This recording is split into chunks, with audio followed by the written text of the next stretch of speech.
just going to skip in a bit. It's alerting me I'm being recorded. So, okay. My grandmother's name was Shannon O'Doyle, the only child of Irish immigrants. She was a lovely woman, if a bit rough around the edges, but she loved deeply. She was loyal, kind, and a hard worker. She married young and had 3 kids. Her husband, my grandfather, was something of a brute, and she endured many nights of drunken fights and fists. She sheltered the children as best she could. The night he crashed his car and died a quarter mile from home, my grandmother breathed a sigh of relief, both because he would never come home and because she kept a sizable insurance policy on him that he was unaware of. Her joke was that he was a better father dead than alive. The insurance money allowed her to move them to a better neighborhood and helped cover the cost of being a single mother. Her eldest daughter, Cheryl, was my mother. My mother was very close to her mother, and after my little sister was born, we moved in with my grandmother in her big old house. My grandmother and I were the most similar. We looked alike, shared the same laugh, and we both ran rough around the edges. 2 peas in a pod. We got each other's jokes, and we were known to be a little harsh to others. Every day after school, we would watch our soap operas and eat little snacks on TV trays. We took long walks, went swimming in the community pool, and loved to look for treasures at antique stores. I knew my siblings were jealous of our relationship, as my grandmother was a bristly woman who didn't give her attention and affection to just anyone. The woman wore a locket, a simple thing, and in it she claimed was a scale of a dragon she'd seen once as a child in the field behind her house. She said when the dragon saw her, it flew away. Running to the spot it had been, she saw something shining, and it was a scale off the dragon's back. She would occasionally open the locket for me, and inside was a delicate and iridescent dragonfly wing. When I was 12, I was an awkward thing, as most are, gangly, pimply, with hair and skin that always looked oily, no matter how much I washed. And I was teased, and outside of my family, had no friends. It was during this hard time that my grandmother got sick, cancer. She wasn't much for doctors, and so by the time we convinced her to go, she was gray-skinned, thin, and got quite far gone, inoperable. They started chemo, but the prognosis wasn't positive. I was devastated. She'd gone from bigger than life to a dried out husk in a matter of months. I would sit by her bed, trying to be strong, hating to cry in front of her and always failing. I don't want you to leave me. I'll be all alone. You won't, my girl. You have your family. You'll make friends. You'll find your place. It won't always be this hard. I want more time. I don't have it. I can't eat. I can't sleep. I wouldn't wish this on my worst enemy. It's like I'm stuck here, watching you all live your lives while I waste away. It's torture. It's like hell on earth. What can I do? You can help me in a very special way. It'll be our secret, like the dragon scale. Saying this, she clasped her locket tight, unaware of doing it. So small and thin, her body was little more than bones. How I hated the world at that moment. The world that could take something so cherished, a best friend and confidant, and kill them this way. Why me, I thought selfishly. Why do I have to suffer? Why did she? She never hurt anyone. She tried to live a just life. Why punish and ravage her body? Why take everything? Even then at 12, I hoped there wasn't a God, because if there was, I would hate him so. She wanted my help to take her medicine, all of her medicine. I looked at the orange cylinders with white caps, and there were so many. It was hard to believe anyone could take so much medicine and not get better, or worse. You want me to help you kill yourself? I said in a small voice. The scene, her lying in bed, surrounded by medicine in a dim room that smelled of death and despair, and me, her gawky granddaughter with red-rimmed eyes. I'm already dead. I'm on borrowed time. I'm suffering. You remember when Hank got old, full of tumors? What did your dad do? Took him to the vet? He was suffering. Mom said it was cruel to leave him like that. Right. It's cruel to leave me like this. I don't want to go to jail. Oh, honey, you won't. Just open all these bottles up and slide them close to me. Then go on out and do whatever it is you do when you aren't sitting here with me with a face like a slapped ass. I wiped my tears. I didn't want to. I also couldn't forget Hank whining on the floor, diarrhea leaking from him as he dragged lame back legs. It was horrible. The world was horrible. I looked back after doing what she asked. My grandmother was smiling, sadly, and looking at me. Thanks, kid. You know, I hate mushy stuff, but I love you. Probably love you more than anyone else in my life. Ditto, I choked out. Now go on a bike ride, make a friend, get into trouble, have a life. And I don't remember where the rest of that day. I think I just wandered around outside, maybe walked down the old logging trail across my grandmother's farmhouse. However I got there, I eventually found myself in a field and the late summer grasses coming up to my waist. And under a cloudless blue sky, the only sound was the swish of wind running through the grass. A few feet away, something glinted in the sunlight, and I moved toward it, attracted to the sparkle like a crow. And there, clinging to a stalk of tall gold grass, was a huge dragonfly. And it didn't move as I approached. How beautiful it was. Its body alternated between emerald green and a vibrant electric blue, wings a complex gridwork like a rainbow mosaic or stained glass. It was a magical animal, so alien, so lovely. I thought of my grandmother dying in her bedroom, clutching her dragonfly wing in that old locket, and the insect raised its wings, preparing to take off. But as it lifted, my hand shot out and I grabbed it. It fought me and tried to wriggle free, but I held out tight, looking at it all the closer. At that moment, I felt very sad and very cruel, and I wanted something to hurt like I did. I wanted to trade its life for my grandmother's, one death for another. I yanked its wings off.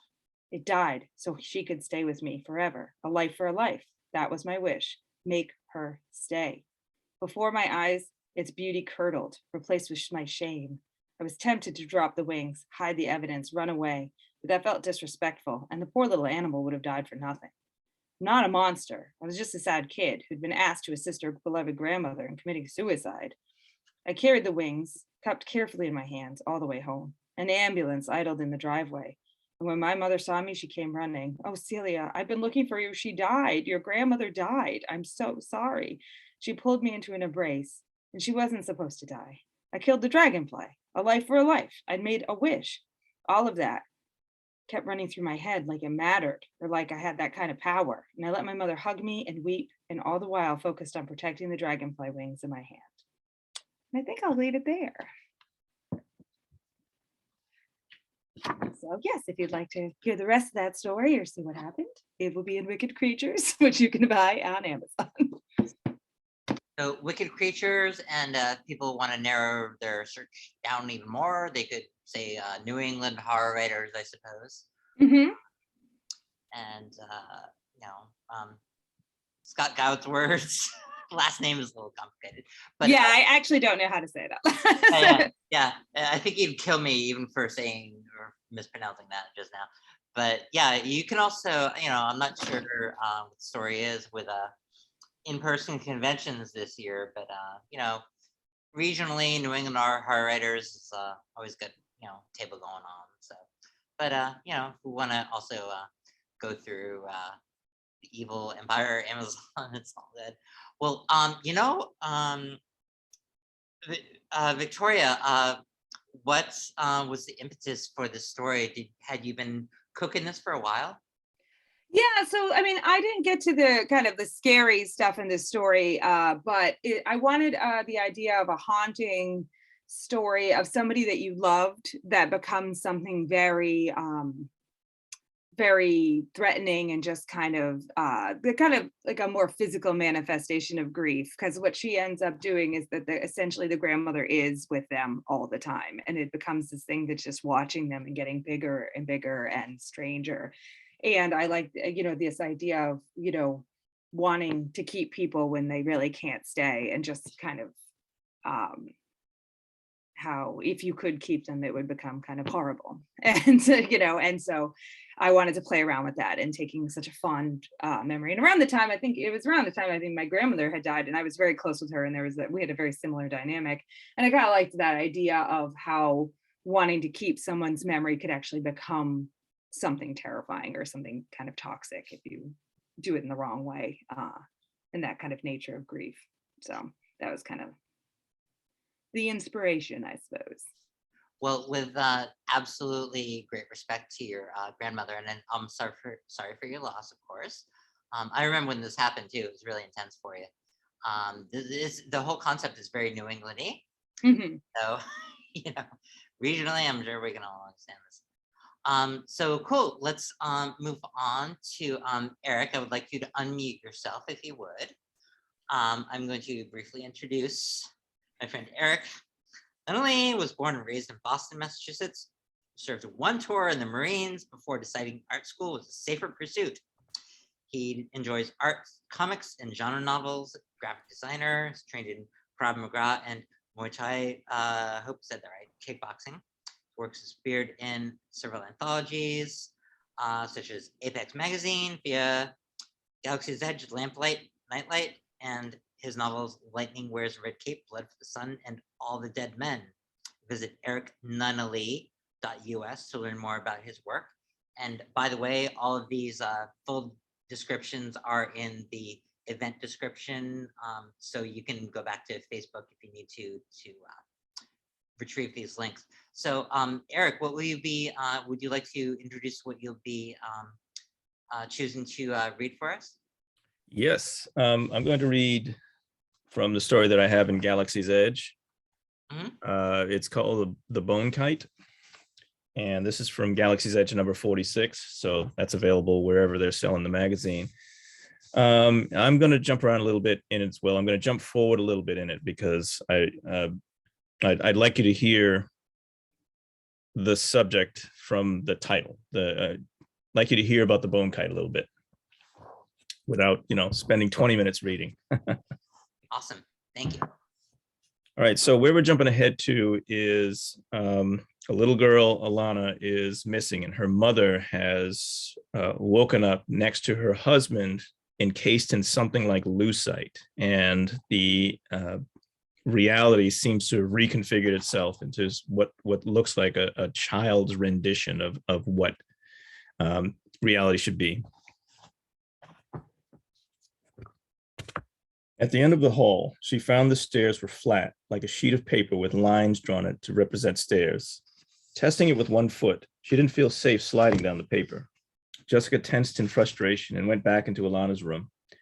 The floating footprints remained. The window, she now realized, was nothing, just an empty space in the wall, a child's conception of glass. Despite that, there was a cool surface barring her way. She struggled with the geometry of grabbing the bottom of the window frame and managed to slide it up and open. She ducked, stuck one leg out, and paused, terrified. Love and trust guided her foot to the first tiny floating footprint. Better this than falling through paper stairs to God knows what. The footprint sagged a bit, but sprang back when she took her weight off. Jessica looked down at the lawn. It's only 15 feet or so, she told herself. Come on, Jess. Her scalp tightened at the thought of falling even a relatively short drop. She tested it again, feeling the resistance, and lifted herself further out of the window to trace her daughter's footsteps. Her back struggled with the effort to balance on the sketchy sole cutouts, and she fought back feelings of vertigo. At the bottom, the lawn, she realized, was actually a set piece of oversized Easter grass. Everything had the surreal appearance of diorama objects, hundreds of times their normal size. The footprints went into the street and pointed the direction the potato head thing had gone. The prints were so small. Jessica placed her foot next to one, knowing it was her daughter's, but trying to understand why it was so much smaller. Alana wore the same size shoes as Jessica now, and whenever Jessica dreamed of her daughter, however, Alana was small, still a young child. She'd grown so much since then.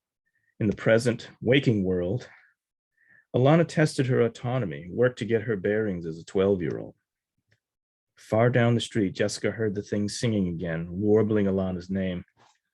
With one hand to steady the book, she jogged in the same direction, an absurd idea forming in her mind. She's carrying her husband's notebook. The creature came into sight and she slowed to a fast walk, being careful not to make too much noise. She grasped a knife in her pocket and called out, Elliot! The creature stopped on a dime and turned. Yes? Its voice sounded so young and slurred the S sound, making it into an approximation of shh, the same way Elliot used to do. It trotted towards her. Jessica clutched the knife and suppressed a shiver, despite the very comfortable temperature. This world smelled like plastic, sugar, milk, and occasionally cinnamon. As Elliot approached, however, the smell turned to something akin to the collective scent of a daycare. Fresh diapers and lotion, juice boxes, and dried snacks. And its appearance, his appearance, made the smallest, most primitive part of her brain scream with terror. It was a physical configuration that was impossible for anything alive, as all child-drawn stick figures were. Hi, it yelled gleefully. Hi, Miss Jessica. Jessica choked back her rising bile. Hello, Elliot. How are you? Good, he fidgeted, tracing one stick foot on the ground. Elliot, I need to ask you, where's Alana? He hopped up and down on impossibly skinny legs, an excited grin splitting his lumpy head. She's down here. I'm looking for her to play. He pointed in the direction her prints indicated she had gone. Jessica's skin crawled whenever Elliot moved, and the misshapen thing wouldn't stop moving. The boy was nothing but a drawing, a child's illustration given form and substance and life. Though she was now immersed in a world of such impossibility, Jessica shuddered with revulsion at the overwhelming evidence. The horror she felt at the sight of this childish interpretation brought to life paled in comparison to her desire to be reunited with her daughter. Would it be okay if I walked with you, Elliot? She asked, pushing aside her fear and tattered sanity. Okay, he started off again, singing his Alana song, bright and happy. Under the scritching sounds Elliot's legs made as they bounded off the asphalt, Jessica could hear something else. Was it static? No, it was more like a million echoes of Elliot's footfalls. The air had congealed into something sweet and familiar. She could smell grape jam and peanut butter. Elliot stopped, but began dancing from one leg to the other. He wanted to go forward, but something appeared to be making him nervous. Jessica shuddered. She held the folded knife in clenched fingers as different sounds came closer, surrounding them. The cloying sweet smell raked the inside of her nose, and she felt something scuttle across her toe. Elliot screamed. The jump was instinctual, as was the yelp. Jessica twitched back a step as her spine tingled with Elliot's childlike screams of pain and terror. His voice clotted her ears, set her instincts on fire, but the ants were everywhere on him. They scrambled up Jessica's legs, the size of pine cones, leaving sticky trails of sweetness. Jet black, the creatures were secreting the fermented sweetness of a peanut butter and jelly sandwich, forgotten in the bottom of a backpack, soggy and molded. The ants pinched at her clothes and her skin. Jessica brushed at her legs, pushing the ants off in rapid sweeps. Elliot, brush them off, run. No, no, no, Elliot wailed and turned, stumbling, his skin inflamed and splotchy. The ants crawled into his huge maw and he tumbled to the ground. The gurgling sounds coming from Elliot's throat pushed Jessica to the edge of panic. The boy was allergic to peanuts, the real Elliot, out in the real world. She glanced back at her home, then forward, at the little footprints marching off into the distance. Without much more thought, she sprinted, her feet alternating between sliding on the viscous death of crushed ants or sticking in the aftermath of their passage. She ran until she couldn't hear the Elliot thing anymore, and her breath came in heaving gasps. Her husband's moleskin notebook, still tucked into her sweatshirt, pressed into her side, scraping at her until she finally came to a halt, breathing hard, choking back her panic. She fished the notebook out and began flipping through the pages. Throughout the front half, Jeff's scribblings had been supplemented by Alana's drawings and her own incomplete concepts. The little girl had a jarring, free-form imagination, no doubt fueled by her father's interests. Her interpretations of his fantastical ideas had found their way into Jeff's notebook. Above Jessica, the sky remained a flowing indigo, bisected by the massive rainbow. In the notebook, there were a few words in a sketch showing the rainbow clam, a crustacean who emitted a rainbow while its shell was open. Jesus fucking Christ, Jessica muttered, her adrenaline-charged fingers pinched on a page with a single hastily scrawled quote, "Ants are peanut butter jelly." She flipped through a few more pages, trying to get familiar with the imaginings before continuing. At the very end of the street, a copse of pine and maple trees separated the neighborhood from a private school campus.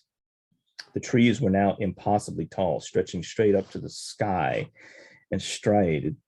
The trunks weren't closely packed, and the floor was as flat as fresh concrete, but soft with pine needles.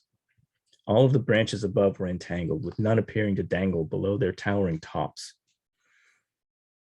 Alana's pencil footprints led through the trees, and so Jessica followed. As a family, they'd walked this way with Alana more than a few times to visit the bakery just beyond the campus. The small patch of forest was larger and darker than she remembered. Midway through, she spotted a collection of branches jutting out lower than any of the others. Entangled within them was an object composed of stick-like ribs in the shape of a diamond. A kite made of bones with a tail beneath it, bright white. It hung above Alana's footsteps. A little girl had apparently circled the tree a few times before moving on. Jessica walked past the bone kite, getting a closer look, and saw that its tail was a string of vertebrae. A quiet voice spoke, seeming to come from nowhere. You must be Jessica. She spun around, scanning the gloom. Who's there? How do you know my name? Alana told me. She said you might come looking for her. Jessica stared at the kite. It had no face, nothing to articulate with, but it spoke. Where's my daughter? Fire burned in her gut. She'd tear this thing to pieces if she had to. I'm not entirely certain where she is at this moment, but we can follow the footsteps. You spoke with her. Where's she going? I can't be entirely sure. Tell me where she's going or what. You'll take me from this tree because that's what I want. Jessica stared at the thing for precious seconds before making her decision. The kite called after her, wait, wait. Jessica stopped walking. She went to the rainbow clam.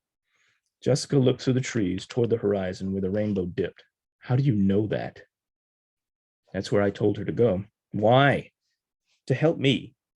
Only the clam knows how to help me fly again. I've been stuck here forever. The kite paused. Alana couldn't reach to take me down, so I sent her to get help. There was a time, Jessica remembered, when Alana had been dangerously naive. She wanted everyone to be happy, always wanted to help, no matter the cost. It worried Jessica to no end that someone might easily convince her daughter to stray. It had taken years to get through to her, to get her to be more cautious.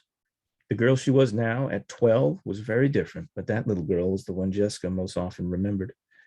This thing had taken advantage of her little girl's trust. I see you met the ants, the kite said, breaking her from her thoughts. Had I been there, I could have warned you, guided you to safe passage. Alana got past. She's a clever girl. Let me help you avoid the dangers. Take me down. Jessica pulled the notebook from her pocket and flipped through it. One of the last entries during Alana's preschool years was a simple diamond-shaped drawing with the words Bone Kite beneath it. Jeff's only annotation was a line of question marks. She looked at the frame of thin bones, trapped in a tree. Fine. Jessica sighed, reached up and plucked the bone kite from the tree. It was extremely light, felt dry and brittle. We're following her tracks, right? Absolutely. Jessica tucked the kite under her arm and started walking. Soon they cleared the stand of trees, and a vast expanse of the Easter grass lay before them. There was a low chain-like fences breaking up the space in intermittent plains. Dotting the grass were massive cabbage-like growths. Dozens of heart-shaped, colorful faces floated above the field. Beyond them lay the bizarre brick buildings of the private school. A stink like hot garbage hung in the air. This field, never mind all this weird stuff in it, it's way too big. It's more than I remember. It's as Alana saw it, Jessica. Alana's tiny footprints could be seen heading into the grass and beyond. A large dinosaur-like creature, the same hue as the grass, swam through the field and leapt over one of the fences, briefly scattering Alana's paper footprints. Its long green body twirled in the air, flippers tucked close before it splashed down on the other side. Oh my God, is that thing dangerous? The plesiosaur? Not at all. It's the brain cabbage that you need to be wary of. She looked at the gnarled shapes. What do they do? Think very hard at you, into you. They'll destroy you from the inside out. Alana's mind is all soft angles and magic. She's safe. Jessica glanced at the kite, then looked at the line of her daughter's footprints and clenched her teeth. Alana had been through here. She took a step to follow. Wait, the bone kite said. For what? My daughter is for her. Look carefully. In the middle distance, the approximation of a girl danced. She had a deathly pale pallor, paper-like and graceful. Her legs ended in little round stumps slipped into ballet shoes. She wore a pink leotard and tutu to match her shoes. Who's that? Eknod, the little ballet. You can follow her safely through, but you'll need to get her attention. How? Try calling her? Frustration tensed Jessica's jaw, but she took a deep breath and shouted the dancer's name. The figure didn't react, simply kept twirling and hopping, bending at two-dimensional angles. She can't hear me from here. You'll have to get closer. But you said, I know, but you'll never make it all the way across the field without her. The cabbage will make your brain their own. Your mind will become one of theirs, and you, well, you'll be gone, just a lumpy green thing in a field. There's no other way. Jessica swallowed her fear and wondered, why not go around? She looked to the left and right of the field, only to be met with the unsettling sight of nothing. The edges dropped away in hard angles, marred only by the strange fog she'd wandered through to get here. She remembered seeing a ballet dancer in the notebook, so she pulled it out and started flipping through the pages. There. Jeff had transcribed the story along with some pasted in clippings of Alana's drawings. The story, titled Eknod, recounted the tale of a ballet dancer whose classmates tricked her into dancing by herself all day. It ended with Eknod impressing the teacher with her dedication. She goes home to her mother, triumphant with the teacher's highest praise. Won't those things affect you too? Don't be foolish. I'm a kite made of bones. Jessica swore under her breath and eased into the field, trying to move at an angle that would intersect with the twirling Eknod. I think that's about 10 minutes. Errick, that was rad. I don't think I've heard you read this before. It's, I mean, it's a weird one. That's why I decided to read it here. Yeah, no, that's rad. That's very youth oriented. That's really eerie. That gave me the heebies. That's awesome. How did this come together? Where can we find this again? I'm sorry. It's in Galaxy's Edge magazine. Okay, cool. And it was ostensibly a science fiction magazine, but they bought the story, so. Yeah, no, it's super eerie. I love it. So yeah, was there a nugget of that you just sort of felt? Yeah, so my oldest daughter's 17 now, but when she was 3, 4, 5, before her little sister was born, she was, right at my knee all the time when I'm watching Godzilla or some other bizarre thing. So she just started to come up with a lot of really weird, funny things, and I started to write them down. So at different places in my notebooks, there's these strange things that she either came up with or talked about. So the bone kite, the rainbow clam, the plesiosaur in the grass, brain cabbage, the peanut butter ants, like these are all things that she actually said and came up with over 10 years ago. And I just wrote them down until one day, figured out how to string them all together into something that was hopefully readable. No, that's perfect. I mean, we think in language, and sometimes you come up with the title before you come up with the plot itself. Yeah. And the bone kite was the weirdest thing because it had no explanation, no story, nothing. It was just a kite made of bones. And I'm like, what is this? And she just shrugs and runs off. And I'm like, what the hell are you doing? Oh yeah. See, yeah, the family really ties in, just as with Vicky's just as with Vicky's story, sure. Yeah, you're right. Exactly. So Jonathan, I guess it's up to you to keep that thread going. Yeah, legit. One last question I had for you, Errick. Yep. So you're a visual, graphic design artist. How does that inform your prose, if at all? I guess I tend to think in scenes like comic books or movies. Like it's just, that's kind of how everything comes to me. And until there's a collection of scenes that actually require some logic to string them together, and I guess that's how it informs the prose. It's also why I have so much fun writing action scenes. It's sometimes I feel like I'm just writing things to get up to, that action moment, that thing that's going to have someone's adrenaline going. Yeah, and comic books and graphic novels have such an economy of space. Yeah. So it kind of stands to reason that, having been weaned on that material from your formative years growing up, it just kind of makes sense that it's all these small spaces that have a lot of intense action. Like a really good graphic novel will, lead up to something, but the superhero books, it's like everybody's fighting kind of all the time. Well, that rules. I love that, Errick. Thank you. Let's move on to Jonathan Thomas. Hey, Hello, thank you. I'm honored to have you here. I'm going to give you a brief intro.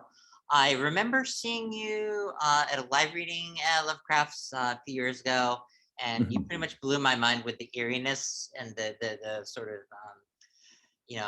stone circliness of your just of your of from Naked Revenants, which is There's more of that coming. well, good.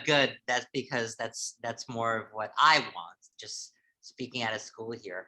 But I want to let you speak for yourself. Providence native Jonathan Thomas supported himself with writings ranging from medical journal copy editors to artist models, published his career in the sale of scripts from Warren Commons Erie, got his theme since 2008 when Campus Press issued his collection Midnight Call and Other Stories. And where can we find your work now? Mostly through Hippocampus, Jonathan? For the most part, and some anthology appearances in Black Wings, and a lot of connections with St. Joshi. So he often asks if I want to contribute something if he's doing any sort of Dark Regions. Few of the presses, but I should probably get to it, right? Yes, please. Is there any way that you would like to introduce your reading with your piece that you'll be reading for us? Well, it is called Grave Days in Scarabray, and I'm glad I'm the third reader. If it goes over a couple of minutes, is that going to lead to it's a mixed blessing because you are at the tail end of the alphabet with our readers. So it's what we've got 90 minutes on my thing. So please go for it. We're honored. Well, this is Grave Days in Scarabray, and it's from, oh dear, I guess you can see that? I don't know. It's Avenging Angela and Other Uncanny Encounters, which Derek Hussey of Hippocampus was good enough to publish a few months ago. And I should probably just get into it. Yeah, I mean, it was, 10 minutes-ish, but go a little bit over if you need to, so it's all good. Okay, I'll read fast. In our snug seaside village, we've always taken pride in our second sight. Maybe we're gifted that way because of all the time we have for looking. It's nurtured our ability to see farther, clear out of the here and now. A mixed blessing sometimes to be forewarned how illnesses and childbirths will play out, but the fewer surprises, the better, we always say. Elsewhere, people use up their days growing barley, hunting skittish deer, serving priestly whims at the rings of stones. Not us. Eels teem in the river, fat waterfowl in the marsh, shellfish at the tide line, herds around the lake. Food practically waddles into our strong flagstone roundhouses, half sunk in earth, sealed in warm midden, heated by the wood and whale bones and seaweed cast upon our beach by weather gods. Easy to forget we're on an island a day's walk wide, mostly cold and ocean northward, vast and dangerous lands southward. Strangers are rare and seldom visit outside certain seasons when they mean to trade or they go astray seeking the priests. In either case, if they behave, we behave. I can't remember our last sacrifice of a troublemaker to the god of discord. We're not in fine ordinarily at a loss dealing with foreigners, but at first we approached our holiest man, or overseer, as we call him, meekly, one-on-one, about a recent spate of impudent trespassers. Among ourselves, we spoke guardedly, dismissively of them, for they were visible to second sight alone, and so may have been figments of unbalance. Always that chance with second sightings.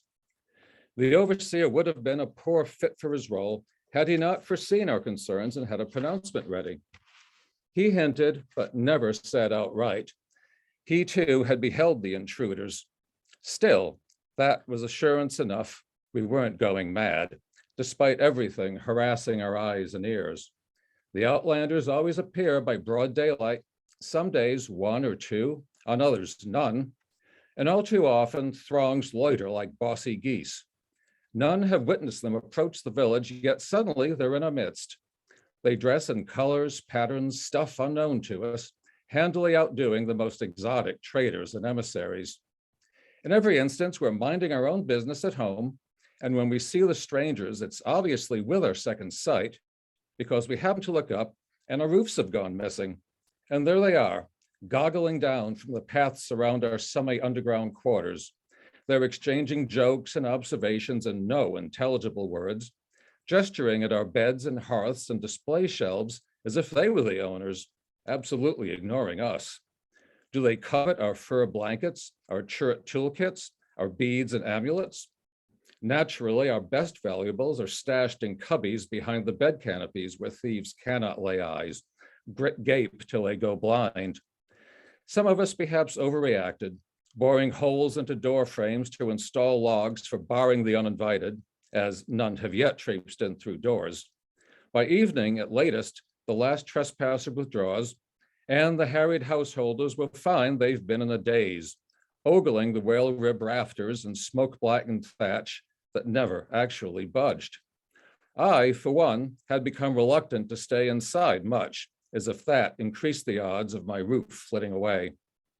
To intimate we were indeed overreacting, or just to be funny, the overseer had drilled holes and trimmed a hazelwood pole to bar his door from the outside. He told me that showed as much sense as whatever else anyone was doing. His door was dutifully open to the troubled, and as it fronted a paved yard under the sky, the troubled could enjoy sitting cross-legged in sunshine. Other houses are conjoined by slab-ceilinged passages to fend off winter squalls.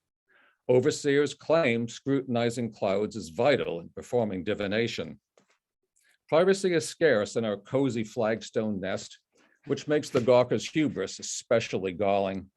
Overseers alone are privileged to pursue their work in private, so we detour beyond earshot of their consultations, though this one fairly bellows without a care who overhears. Frankly, every villager's word aloud is common property on the spot or soon, and what the sage counseled, after my mutterings forced him to lean within a pin's length of my mouth, was for the public good. He may have imparted the same wisdom to others, but embellished it with earnest, searching pauses as if conceiving it now for me. Do not let empty air weigh on you.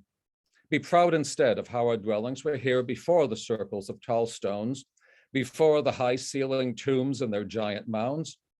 Our place will remain after we're gone, after we're forgotten, after those who forget us will be forgotten. After them, someday, everyone will depart this place for a different walk of life, and the sand will bury it. The god of fortune has revealed this and more to me. He checked sidewise to confirm onlookers could eavesdrop comfortably from a respectful distance. Maybe he was sick of repeating himself, shrewdly striving to edify everybody in short order. Years beyond reckoning will pass, and a mighty storm will bear our village to the sky again. The people of that generation and their children and grandchildren will come in ever greater hosts from remoter lands than any who come now to wonder at what we've built. They will even understand our homes were here before everything else. These are the admirers our second sight reveals, unable to do us harm because they haven't been born, nor will be, for more lifetimes than we have numbers to count. We see them now, though. They're very annoying. I was sorry the instant I spoke. Bad form to address an overseer except with deference. I was venting a frustration everyone felt, which didn't entitle me to complain, leastwise in front of a judgmental crowd. The overseer took my impertinence in forgiving stride. Were you never curious about the stones shaped like spiky burrs and kernels that our forefathers put on every home's display shelves?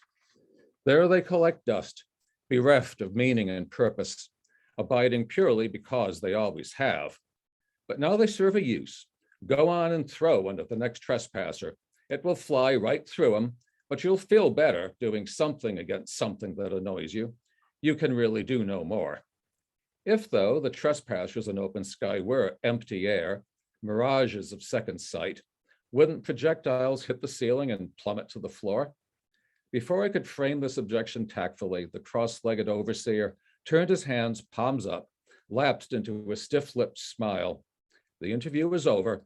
It behooved me to retire once my token of gratitude, a heaping bowl of hulled barley, was in his serene grasp. As I dusted off the seat of my woolly tunic, he generously bent the rule about dismissing clients in silence. I'll venture you were going to ask when these nuisances will desist. That I cannot say, for I cannot say why they've descended on us. He'd ventured wrong, and while his was the worthier question, it was no less fruitless. And since the people of that inconceivable time acted as if they didn't know we were here, why assume they, any better than we, knew why they were among us? My wife was caustically unimpressed with the overseer's winter night beer jabber. I found it calming, though, to heft the spiky ball on the shelf and picture hurling it at a gawky target. Touching the stone, in fact, made me wish trespassers would appear. What's more, in my less fraught state, ideas came to me. The second sightings, I realized, began afflicting us right after the woeful fire. At my cousin's hearth, a spark had ridden an updraft into the thatch. She should have been more watchful. When burning straws fluttered into her lap, too much of the ceiling was ablaze to save more than the baby. The roof caved in before flames sprang to other houses, but everyone was flustered, on edge for days, and the cousin's household had to crowd into surrounding homes while we rebuilt the roof, a horrid pebble in the quern of village routine. I couldn't swear my cousin's folk had been first to behold the encroachers. They've never admitted to seeing them at all. But no others had actually been without a roof, and second sight often arises during grief and disturbance. Like the fire whose aftermath outlasted the smoking embers, or like disease, maybe an outbreak of second sight at my cousin spread from house to house.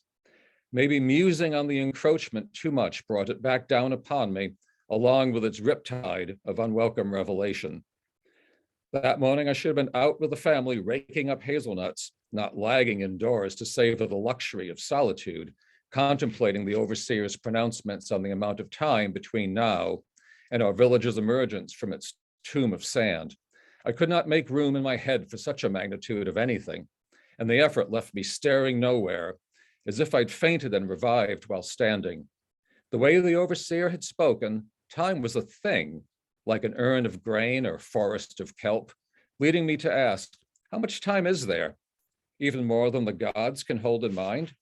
To foresee the world without me in it was difficult enough, and the gods have granted us much longer lives than other creatures, as long as 4 or 5 generations of dogs or sheep. But how paltry that was next to the quantities of time the overseer described. How to get more time? To whom could I appeal if time were a thing of which more could be had, like water or flint? We had no god of time. How unjust. Then I discovered my hand weighing the burrstone as if yearning on its own to enact my resentment, waiting for something obnoxious to fling it at. Had my mood or my musings the power to conjure? The weak, restful light brightened and stung my eyes, and I squinted up toward the sun, riding a brilliant white cloud across blue sky. On the rim of the yawning pit my house had become, a fantastically hued woman crouched, shielding her eyes from stark sunshine to peer obliviously straight through me. Her legs were encased in some lurid green stuff. A garment upon her torso and arms was like leather, but in patches of red, yellow, brown. She was fat as only a goddess can manage, not a mortal woman at the mercy of lean seasons, but nothing about her inspired reverence. To her, with all her colors and fleshiness, I was invisible as a ghost, and the notion of being the ghostly one here frightened me. My submission day in, day out to habit and routine, miring me in dullness, had never given me pause before, but with shuffling and more or less of an ongoing days truly natural, my wits unequal to recounting what chores busied me a week ago, whether I had cheese or broth for breakfast yesterday, I could recollect nothing momentous from the past except the disastrous fire. What if my wits were those of a ghost, tethered to monotony forever? It's probably been 10 minutes. Should I keep going? Well, Jonathan, if you think that's a decent breaking off point logistically in the story, then no, that's your call. I mean, we're not gonna police that, but okay. There are 3 more pages. It's kind of like. Why don't you? Yeah. How are we doing? Yeah, well, that's a pretty good sampling because we wanna have enough time for audience interaction here. But Okay, so you've where got is to buy the book to find out the ending. yes, Fair enough. cliffhanger. Let's put it as a cliffhanger. One thing, Jonathan, that's always struck me about your work, and I haven't had a chance to interact with you on this level. Your prose is really colorful and really sucks me in. I was pretty much spellbound well, not just this time, but the first time I heard you. Well, what was the kernel for this story that got it going? I would like to know. I think it was hearing about Scarabray for a long time, and then having the great good fortune to visit it a few years ago. And I wrote that kind of a consequence of thinking how, in a way, modern the place looked. We don't really get to see Neolithic home interiors, but this place, they're all preserved. So you get to see they had bureaus, display shelves, beds, a hearth in the middle. And it was kind of easy to pretend I could get into the point of view of people in that environment. That's great. Now, second quick question from me. Sorry if I seem selfish here.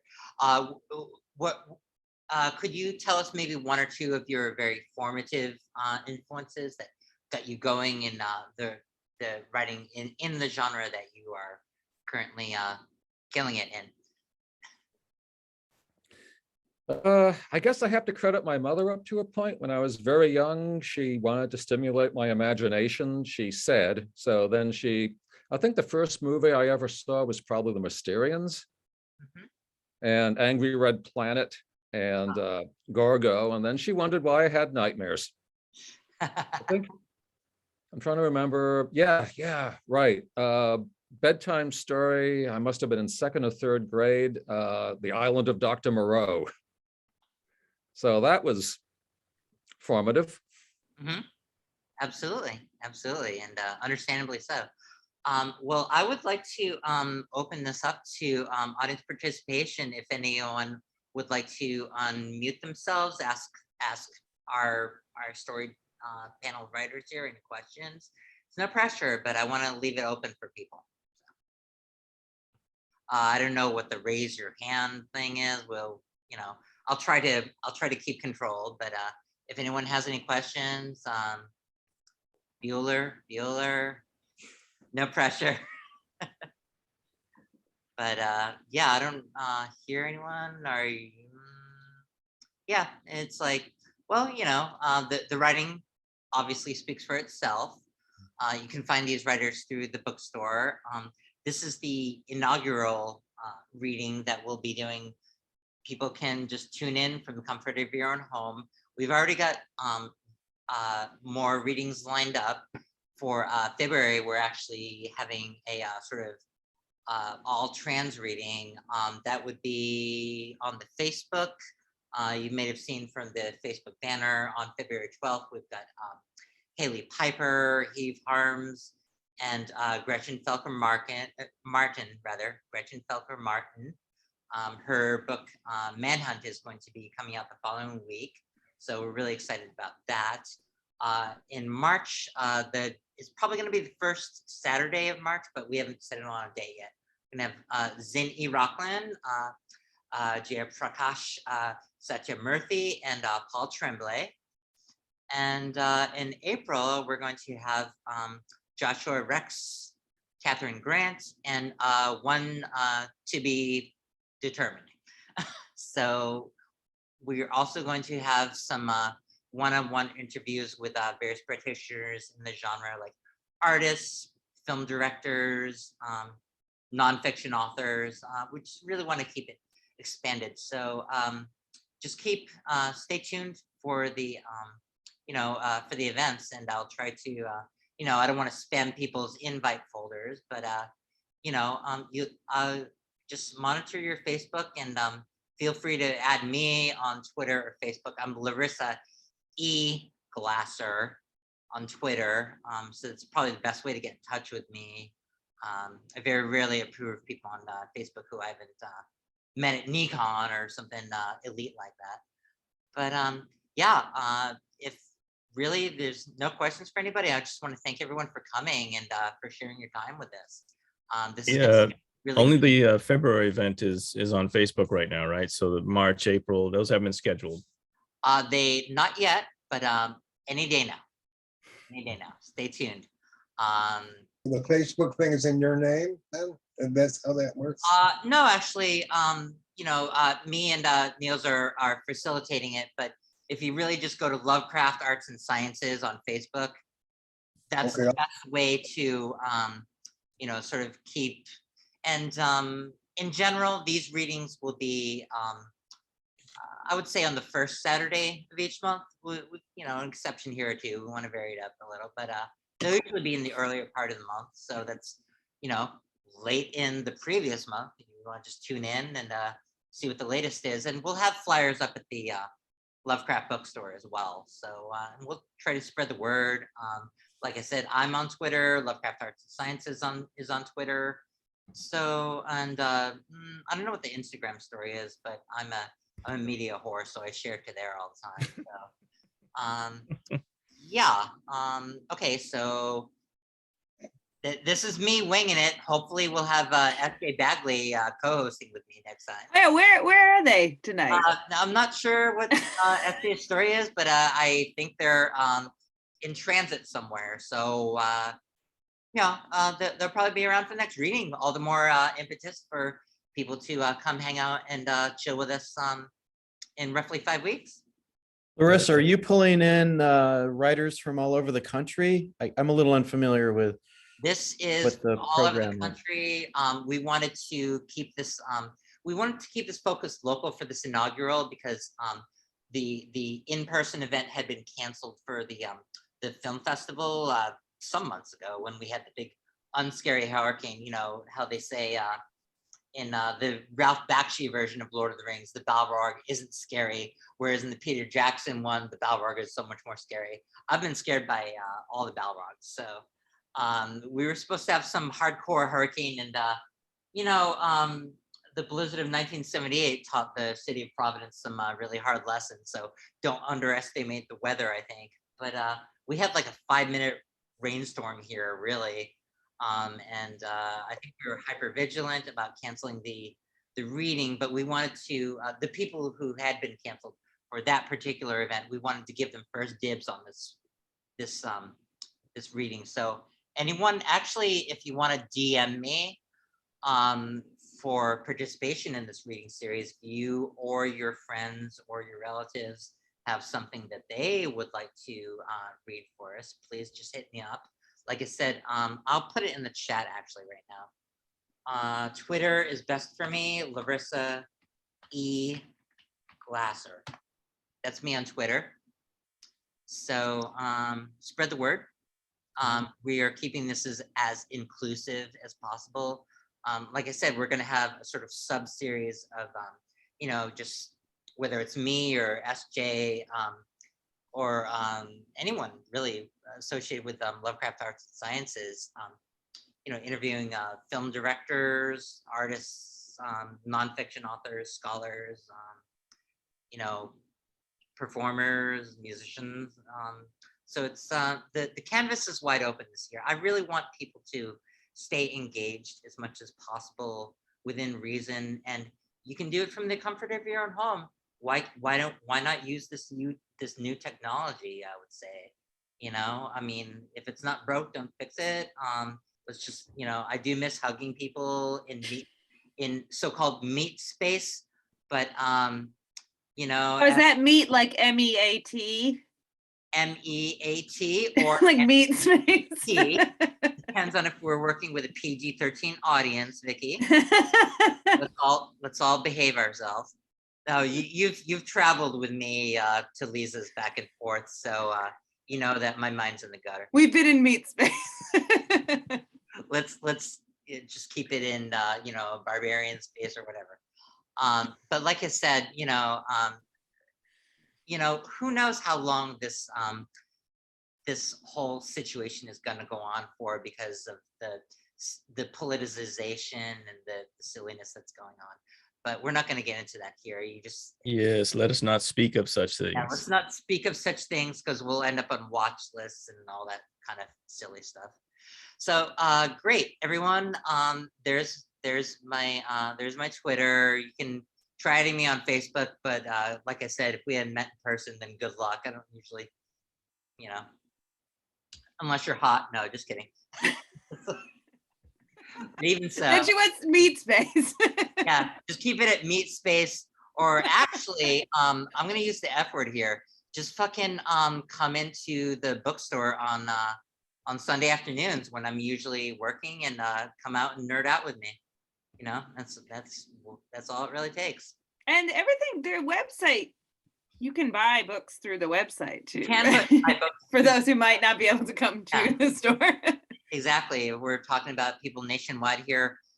Pretty much weirdprovidence.org is the best portal to you know, reach the bookstore and stay in tune with what's happening with plans for Necronomicon, which, you know, I don't I'll knock on the hardwood floor here. Will be this August, hopefully. We'll see. Let's see what's up.